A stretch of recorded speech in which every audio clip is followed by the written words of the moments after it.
नाम तो पूछना ही बेकार है। बहुत सारे लोग बोलते थे कि अरे लड़की को ये सब क्यों करवा रहे हो। बहुत सारे लोग बोलते थे कि ये अच्छा वीडियोस नहीं बनाती इसको। एक्स्ट्रा रिस्पेक्ट आपको या एक्स्ट्रा कुछ प्रिविलेज मिलता है क्या? पुराने स्कूल में टीचर्स बहुत डांटते थे, खेलोगे कूदोगे होगे खराब, पढ़ोगे लिखोगे होगे नवाब।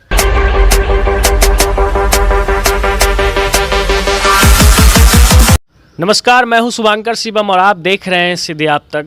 अभी मैं बिहार के सबसे मशहूर ज़िले वैशाली ज़िला के एक छोटे से शहर हाजीपुर में बैठा हूं और यहां के सुपरस्टार जो आज पूरे देश में चर्चित है, महज 11 साल के बच्चे जिसके 1 मिलियन से भी ज़्यादा फॉलोअर्स है। जी हाँ, करीबन 12-13 लाख फॉलोअर्स है और उनसे जानेंगे कि इतनी कम उम्र में कैसे फेम को हासिल किया, क्या क्या स्ट्रगल उनको अपने जीवन में देखना पड़ा, उनके रिलेटिव्स उनके बारे में क्या बोलते थे, क्या सोचते थे और अपने पढ़ाई को कैसे मैनेज करते हुए ये इन चीज़ों को कर रही है। हम जानेंगे कि आईएएस, आईपीएस, डॉक्टर जैसे चीज़ों को छोड़ के सुपरस्टार बनने का सपना, स्टार बनने का सपना, लोगों को इंटरटेन करने का सपना कैसे आया और कैसे यहाँ तक पहुँचती है।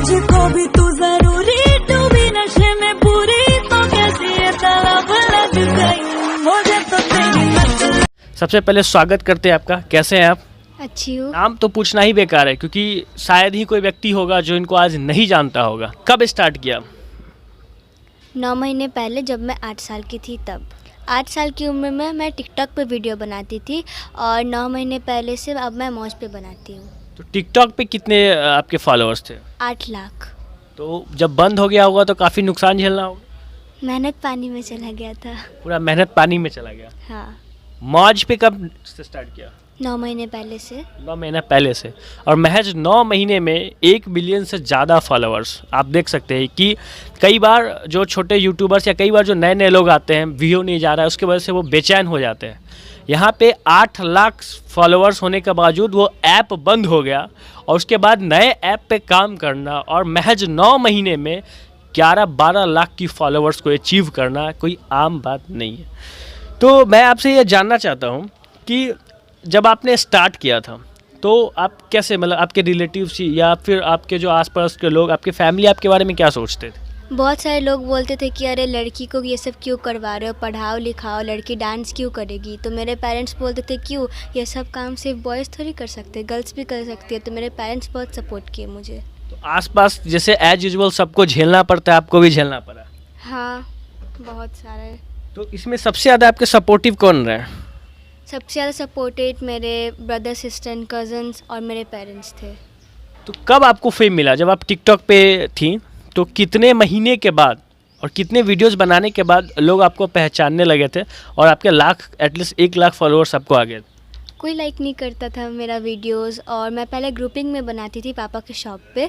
तो धीरे धीरे बनाते गई। बहुत सारे लोग बोलते थे कि ये अच्छा वीडियोस नहीं बनाती, इसको डांस करने नहीं आता। उसके बाद फिर 8 लाख फॉलोअर हुए, फिर टिकटॉक तो बैंड हो गया। तो इसमें कितने समय लगा इसमें?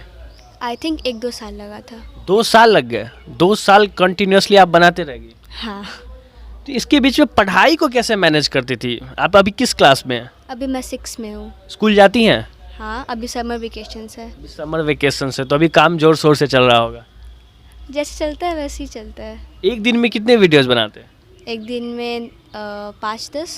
5-10 वीडियोस बनाते हैं। शॉर्ट्स रहता है 1 मिनट का, 1.5 मिनट का? हाँ। ओके।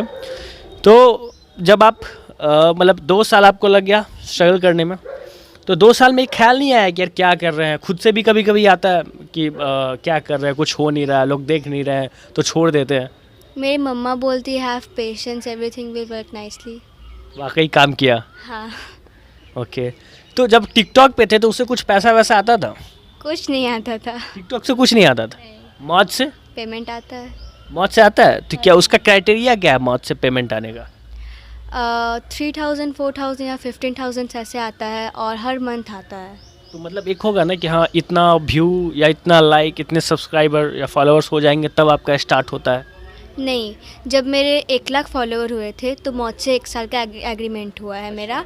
और उसके बाद जो भी वीडियोस बनाती हूँ तो फॉलोअर सबके डिटेल्स मेरे मौज टीम को जाता है, मेरी मेंटर को जाता है, उसके रिलेटेड वो लोग पेमेंट करते हैं। आईएएस, आईपीएस जैसे चीज़ों को छोड़ के डॉक्टर, इंजीनियर्स पेरेंट्स का सपना होता है और ख़ासकर अगर आपने बिहार में जन्म लिया है, बिहार की इस पावन धरती पे जन्म लिया है, तो बच्चे, क्लास के टैलेंटेड बच्चे यही बोलेंगे कि आईएएस बनना है, आईपीएस बनना है, डॉक्टर बनना है, इंजीनियर बनना है। पर आपने एक अलग रास्ता चुना, अलग वे चुना। तो ये सोचा समझा हुआ था या शुरुआत में ऐसा ही एंटरटेनमेंट पर्पस से किया था, कैसे स्टार्ट किया था?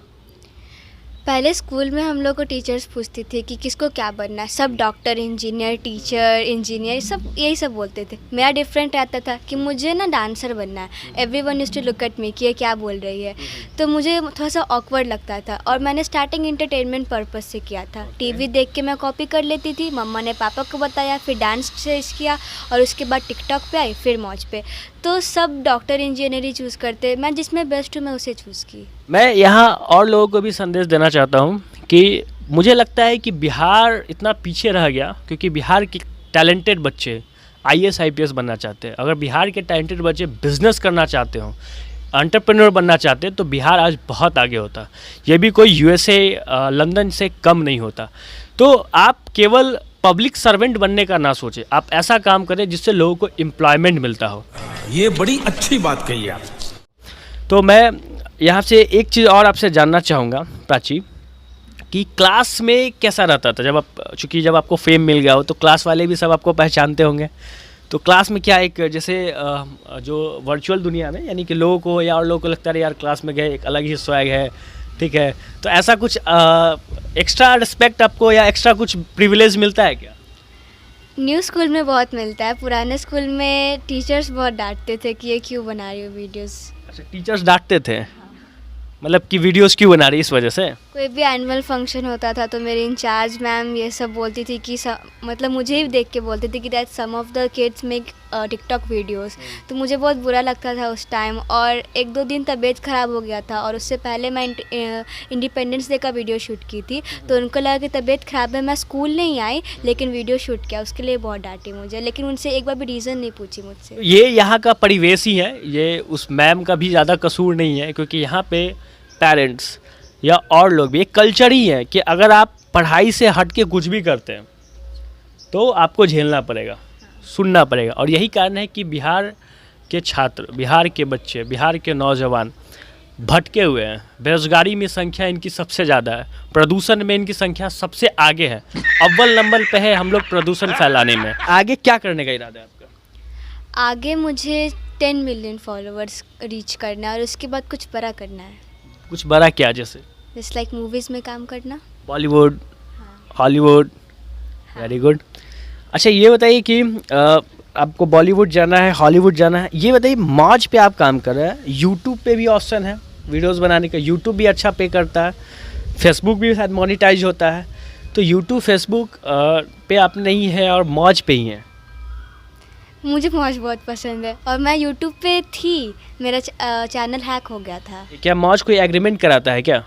मौज पे 1 साल का एग्रीमेंट है जिस पे मैं सिर्फ मौज पे वीडियोस बना सकती हूँ, बाकी कोई भी प्लेटफॉर्म पे नहीं। अच्छा, तो उनके साथ वो एक तरह से एम्प्लॉयमेंट वाला सिस्टम हो गया कि आप उनके साथ कॉन्ट्रैक्ट में हैं कि वो उनके ही प्लेटफॉर्म पे आपका वीडियोस बनेगा। कई ऐसे पेरेंट्स होते हैं, कई ऐसे जिनका एक अंदर ड्रीम होता है कि मैं भी बॉलीवुड में जाऊं या फिर कुछ फेम कमाऊं, लेकिन वो नहीं कर पाते, तो वो चीज़ें अपने बच्चे में देखते हैं। तो उनको आप क्या मैसेज देना चाहेंगे, या आपके फैमिली में भी कुछ ऐसा था क्या? मेरे फैमिली में ऐसा नहीं था। मेरी मम्मा मतलब बॉलीवुड के थ्रू बहुत अटैच थी 90s के टाइम से, तो मम्मा ही मुझे पहले स्टार्टिंग में एक्सप्रेशन ये सब सिखाती थी, तो मेरी पहली गुरु मेरी मम्मा है। ओके, आप और भी बच्चों को क्या या और पेरेंट्स को क्या संदेश देना चाहेंगे जो इन बेरियों से बंधे हैं कि मेरा बच्चा अगर इन क्षेत्रों में जाएगा तो वो बर्बाद हो जाएगा या वो कुछ अच्छा नहीं कर पाएगा, पढ़ाई लिखाई से दूर हो जाएगा? पढ़ाई ही एक ऐसा रास्ता है जिसकी वजह से वो अपनी ज़िंदगी में सक्सेस प्राप्त कर सकता है। एक था लाइन, खेलोगे कूदोगे होगे खराब, पढ़ोगे लिखोगे होगे नवाब। ये बस एक लाइन है, जिस चीज़ में आप अच्छे हो आप बस उसको करो। जैसा कोई पेरेंट्स बोलते हैं कि अगर तुम डांस में जाओगे तुम्हारा पढ़ाई चौपट हो जाएगा, और पढ़ाई करोगे तो आगे बढ़ोगे। बच्चों को जो दिल करे उसे करना चाहिए, और बस ये जान के कि उनके लिए क्या सही है और क्या गलत। मैं दर्शकों को भी बताना चाहूँगा कि ऐसा नहीं कि पूरी हिंदुस्तान में इसको बेकार समझा जाता है। आप साउथ में जाएंगे तो वहाँ पे एक्टिंग को समझिए कि पूजा जाता है, वहाँ पे एक्टर भगवान की तरफ पूजे जाते हैं। जैसे आपने देखा होगा कि जब रजनीकांत की मूवी आती है तो 2-2 दिन छुट्टी दे दी जाती है। लेकिन बिहार, यूपी, इन जगहों पे इन चीज़ों को सबसे अलग नज़र से देखा जाता है।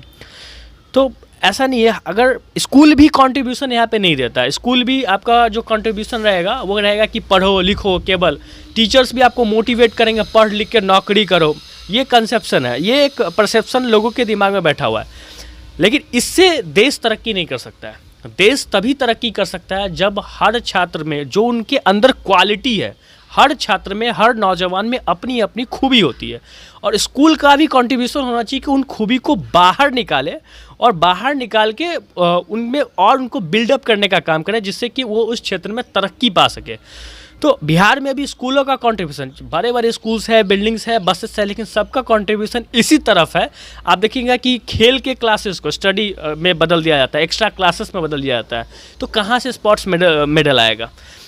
आप एक्टिंग के क्षेत्र में आप देखिएगा, आप बॉलीवुड के बारे में कहा जा रहा है कि सबसे घटिया बनाता है, क्यों बना रहा है, कहाँ से वो चीज़ें आएगा। स्कूल के लेवल से मोटिवेशन दिया नहीं जाता है, पेरेंट्स के लेवल से होता नहीं है, सोसाइटी का कोई कंट्रीब्यूशन है नहीं। तो यहाँ पे ऐसी बच्ची का कंट्रीब्यूशन समाज में बहुत ज़्यादा निकल के आता है, जो बिहार के इस धरती से जन्म लेकर और इतने स्ट्रगल के बाद आज यहाँ तक पहुँची है। और एक लास्ट वाक्य बताइए कि क्या संदेश देना चाहती हैं? Have patience. अगर आप सब्र रखोगे ना तो सब्र का फल मीठा होता है। तो जैसे मैंने पेशेंस रख के 1 मिलियन फॉलोअर्स गेन किया, आप लोग उससे ज़्यादा करो। जिस चीज़ में भी आप अच्छे हो, अगर आपके व्यूज़ नहीं आ रहे, कुछ नहीं आ रहे, आप पैनिक मत हो, आप बस मेहनत करो। तो ये थी प्राची यादव, जिनके अदा से, जिनकी डांस से, जिनकी कलाकारी से आज पूरी इंडिया पहचान रही है इनको। मौज स्टार है ये, 1 मिलियन से ज़्यादा फॉलोअर्स हैं ये, और क्या सोच है, मानना पड़ेगा इतनी छोटी सी बच्ची का। और ये इनके मेहनत का परिणाम है, इनके पेरेंट्स के मेहनत का परिणाम है, इनके पेरेंट्स के मेहनत का परिणाम है। क्योंकि अगर पेरेंट्स का सपोर्ट नहीं होगा ना, तो कोई भी बच्चा इतना आगे नहीं जा पाएगा, और इस कम उम्र में। कैसा लगा ये वीडियोज़ और कैसा लगा प्राची यादव का? अगर आपको वीडियोज़ देखना है तो आप मौज पे जाके सर्च करने पे आ जाएगा, डांसर प्राची। डांसर प्राची के नाम से है, आप मौज को ऐप डाउनलोड कीजिए, वहाँ पे डांसर प्राची डालिए, और इनके कई सारे डांस के छोटे छोटे क्लिप्स आपको वहाँ देखने को मिलेंगे। खत्म, bye bye, tata, good bye.